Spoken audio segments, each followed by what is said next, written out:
Chapter 21. Lucien. 1 year later. Lucien's day had been filled with what he loved most. Attention.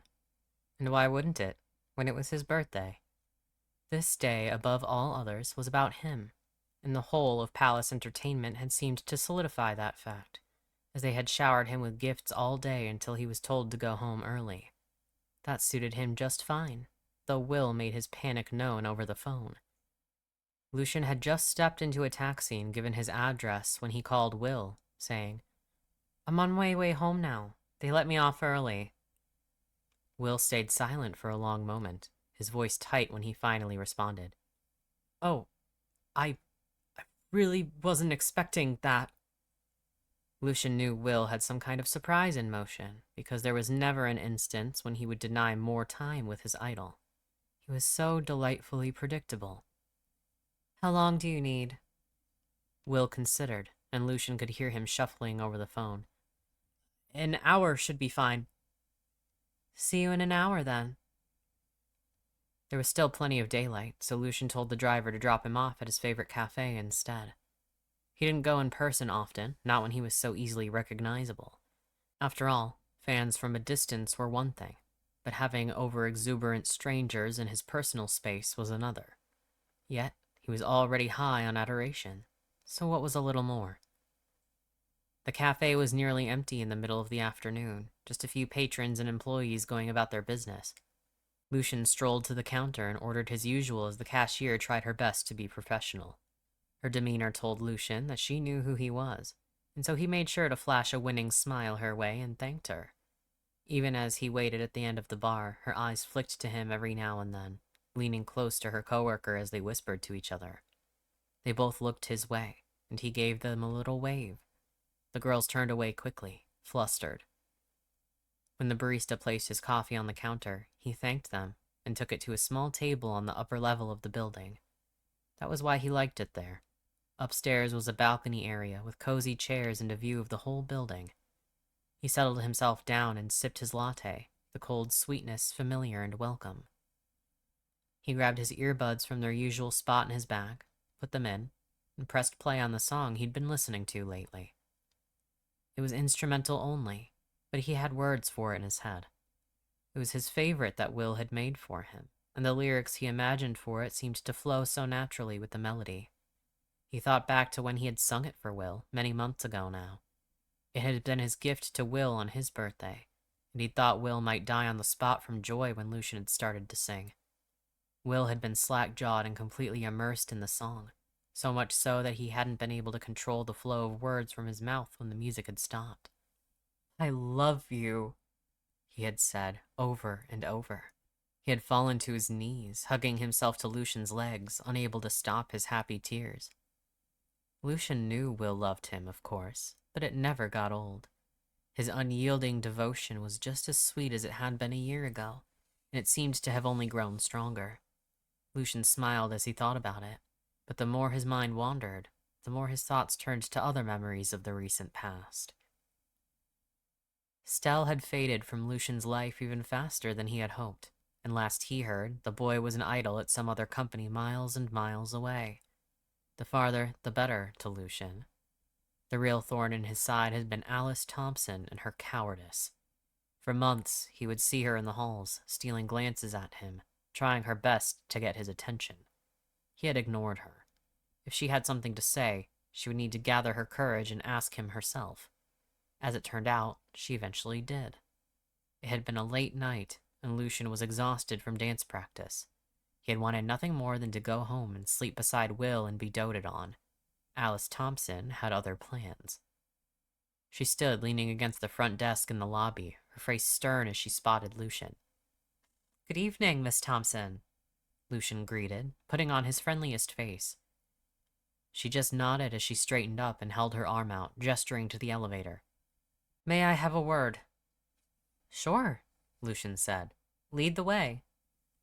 She led him up to her office, the interior admittedly rather stylish, but devoid of Lucien's personal taste. It was too dark and antique, sort of like her personality, he thought. Regardless, he sat in the chair across from her, setting his bag in his lap politely. Alice Thompson wasted no time, which Lucien could appreciate. "Where is William?"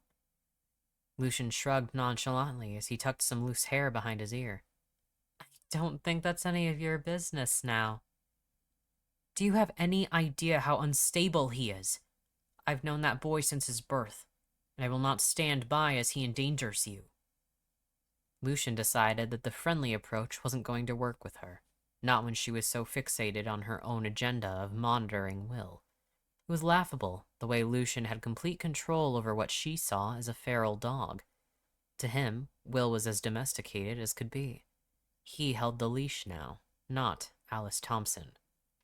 "Miss Thompson," he began, "I think it would be best if you forgot all about him. Really, you never even liked him, so why keep this up? Just consider your little promise to a dead woman fulfilled. He's in my care now, and I don't intend to ever let him go." "Lucien, we are not on a first-name basis, Miss Thompson. A little respect would go a long way." The woman gritted her teeth, now more annoyed than concerned. "You know what, Mr. Angel? Fine, have it your way. That child was a blot on my life, and I'm glad to be rid of him, at least for as long as he behaves. I'm sure some time will pass, and you'll learn the hard way that he's crazy." "Oh, I'm sure," Lucien yawned, rising from the chair and slinging his bag over his shoulder. "I'm going home now, and I suggest you do the same. You're looking rather tired." Alice Thompson let him walk out in silence, and thankfully had extended that silence for the last 10 months. The time had flown by, and it had been without any of the issues the woman had imagined. That was because Lucien knew Will better than anyone ever had. His very soul was owned by him, and he would never let it slip away, not even if he begged, and he did so love when he begged. As Lucien snapped back from his memories, he realized his hour would be up soon, so he drained the last of his coffee and made his way out of the cafe.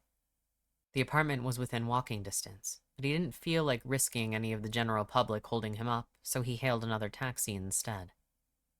He exited the vehicle, entered the building, and watched the clock on his phone as he waited for the minutes to change.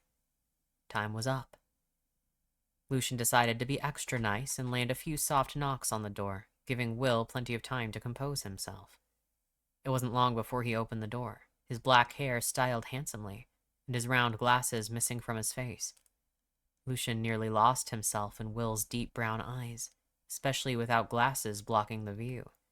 He almost reached his hands out to tear Will's clothes off then and there, but stopped himself as he registered said clothes. Will was wearing a clean, sleek black suit, and a matching black button-up and black tie. He was like a nighttime sky, dark and gorgeous. Lucien wasn't sure what was more tempting, to leave the suit on, or to change his mind and take it off. The man smiled sheepishly, making Lucien's chest tighten. "Welcome home." As he stepped into the apartment, Lucien's eyes scanned everything in wonder. There were candles lit all over, and dozens upon dozens of red rose bouquets were spread around the kitchen and living room. He spied his favorite desserts on the kitchen island, and paused when he saw several gift bags there as well. There was one thing there that seemed out of place, but he peeled his eyes away so he didn't ruin his own surprise. Lucien took off his shoes and dropped his bag on the floor, stepping close to Will and wrapping his arms around his waist. "How lovely," he whispered, placing a kiss on Will's neck. "I know I said it this morning, but happy birthday, Lucien." Lucien peppered kisses over any exposed skin on Will's neck and jaw, which made the other man sigh in contentment. "And how wonderful a day it's shaping up to be. I hope the night is just as good." Will let out a soft moan as Lucien ran his hands under the jacket of his suit, but he attempted to compose himself as he said, "I have something for you. Well, not just one thing, but one thing in particular I'd like to give you now. Can I?" Lucien placed a delicate kiss on Will's lips before he pulled away, folding his hands behind his back. "You may." Will hurriedly walked to the kitchen island and retrieved something from the multitude of gifts, hiding it in his hands. Lucien held his breath as Will stopped inches from him, revealing a small white box. He trembled slightly as he opened it, and two thin silver rings gleamed inside. I know you didn't give me permission to do this, and it might be too much, but I need to make sure that I'm yours, and I'd like it if people knew you were taken, too. Of course, this doesn't have to be a real proposal, just the matching rings are fine. And you don't have to wear yours during concerts, or at all, really. He was rambling, and while it was adorable, Lucien knew something like this was going to happen eventually. Despite thinking in the past that it was pointless and needlessly complicated, something had changed. It was Will, after all, and he never thought he would find someone so wholly devoted to him. The fact that he would kill for him, die for him, do absolutely anything he asked and more, and never do anything against his wishes, was perfect. This was the only time in their relationship that Will had done something of his own desire, without asking in advance. It made Lucien realize this meant a great deal to Will, and he found himself wanting to make him happy. Lucien hushed Will softly. My dear, you know I own you, right? Will was taken aback as he nodded instantly, his eyes widening. Then what use is ownership if I don't make it clear? The man opened his mouth, a question on his lips, but Lucien spoke again before he could. That means my answer is yes. Whether you prefer a real proposal or just the ring to be on my finger, I will grant you this wish. When this is the first thing you've done selfishly, how could I say no? Will's eyes welled with tears as he asked, Then, can I put this on you? Lucien nodded, holding out his left hand. The ring slid on, and Lucien found that it felt perfectly correct there. It was like an inevitability, something that was meant to be, and that made him smile. I told Alice Thompson this months ago, but I'll tell you as well, just to make it abundantly clear, Lucien said as he took the matching ring and slid it onto Will's finger. Especially now, I do not ever plan on letting you go, Will. Not if you plead, beg, and cry. You are either with me, or you are buried in the ground. Will's tears did not stop, and his face was the picture of elation. Good, because I'd rather be dead than be apart from you. Lucien knew that was the truth, because he did not doubt Will's love, and he did not doubt his own. Lucien would be his angel, and Will would worship him forevermore.